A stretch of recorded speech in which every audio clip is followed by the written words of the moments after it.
official communication to that. But we've been speaking to Kwame Sapong Esiedu, who is a senior fellow with CDD, reactions to this, questioning, maintaining that there are some questions or more questions that government needs to answer when it comes to dissipation of the COVID-19 funds.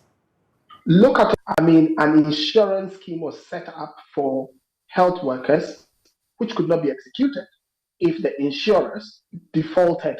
How can that even be? You see things given to traditional rulers who cannot account for the money. How can that be? The more you go into this report, the more you see that all the questions that were being asked at the outset when COVID started as to the expenditure has not been dealt with earlier on, simply because there was more going on and on and on in the background. So anytime the question was asked, it was pushed.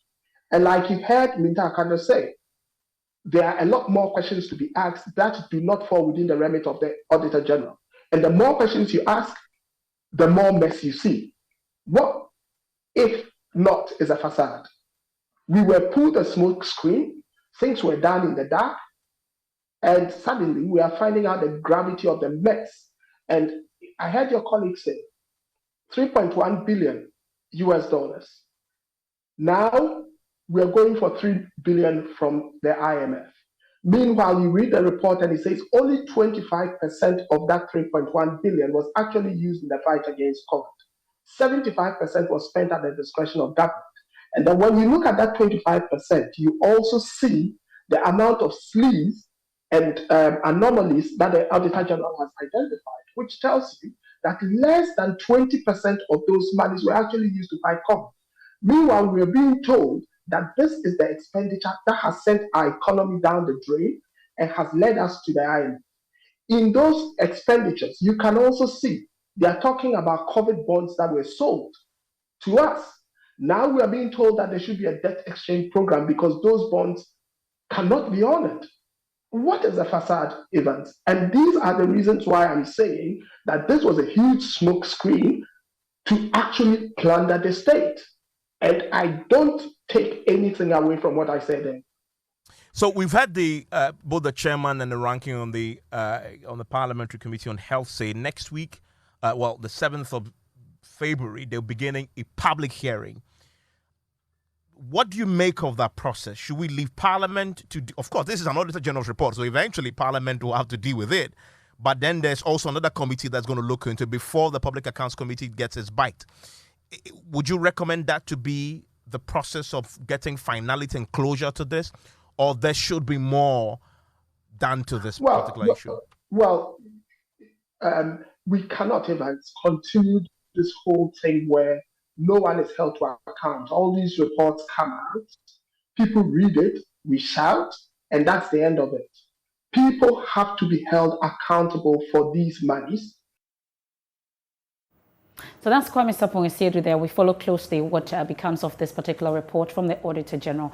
And I've been telling you about the latest development on the domestic debt exchange program. We've been bringing you news all day about some exemptions that were to happen. There's an official communication, and Joy Business editor George Wiafe joins me in studio with the current developments. George, you've been giving us details all day. Now a confirmation of all that you've been putting out. So the Ghana Association of Bankers and the Ministry of Finance, acting on behalf of the government of Ghana, has reached a deal with respect to the commercial banks actively going forward or taking that significant progress towards the signing of the domestic debt exchange program. And if you go through the statement that jointly signed by the president or the chief executive, the Ghana Association of Bankers and the Ministry of Finance, one critical thing that it states is that government is going to offer. Let's go through the statement and say the government of Ghana and the Ghana Association of Bankers have made significant progress in terms of participation of the banks in the domestic debt exchange program. The agreement emphasizes on the final improvement of terms of the domestic debt exchange program, namely an agreement to pay 5% coupon on 2023 and the single coupon rate for each of the 12 new bonds, resulting in an effective coupon rate of 9%. Now, clearly, he also talks about the clarity on the operational framework in terms of access to Ghana's Financial Stability Fund, that is the GFS. Now, removal, and this was very critical, because we understand that one of the reasons why this whole domestic debt exchange program was extended was because the banks were vehemently opposed to the agreement the government presented to them first. So now we understand that the removal or the amendment of all clauses in the exchange memorandum that empowers the Republic of Ghana at its sole discretion to vary the terms of the exchange. So whatever that government reaches now with the banks is infinito, that whichever government comes later is bounded to agree to those terms that has been reached. The Ghana Bank Association, recognizing the progress made, and notes that participation of its members banks that is in the domestic debt exchange program per these new terms is subject to individual banks' internal governance and approval process in any case not later than January 30, 2023. This is a significant milestone towards addressing Ghana's economic challenges and will thus help to restore macroeconomic stability, accelerate Ghana's economic growth. With this achievement, Government of Ghana reiterates its commitment in concluding this domestic debt exchange program on time with all the other stakeholders. And this was issued by the Ministry of Finance, and it was signed jointly by the Ghana Association of Bankers and the Finance Ministry, acting on behalf of the government of Ghana MFI. Well, some headway there. Earlier also, you've been talking about the exemption, possible exemption of the pensioners. You know, they've been raising concerns about the inclusion of them in the domestic debt exchange program. MFI, you're right on that one. Now, that is what we understand government will be going to the table in trying to reach a deal with these individual bondholders. You understand that there is the likelihood that government might exempt persons above 65 years, as well as pensioners on this scheme, and also come up with some improved benefit for them as well. But that would be for just the pension, the holders, as well as those who are above. As of now, it is still early days yet to get those fine details that government will propose to those individual bondholders. There could be the likelihood that they could get a little bit more than what the banks are getting, or maybe the same thing as well. But don't forget the caveat in all this thing that the Ghana Association of Bankers has reached. It says that all the individual banks reserve the right to go back to their shareholders for approval.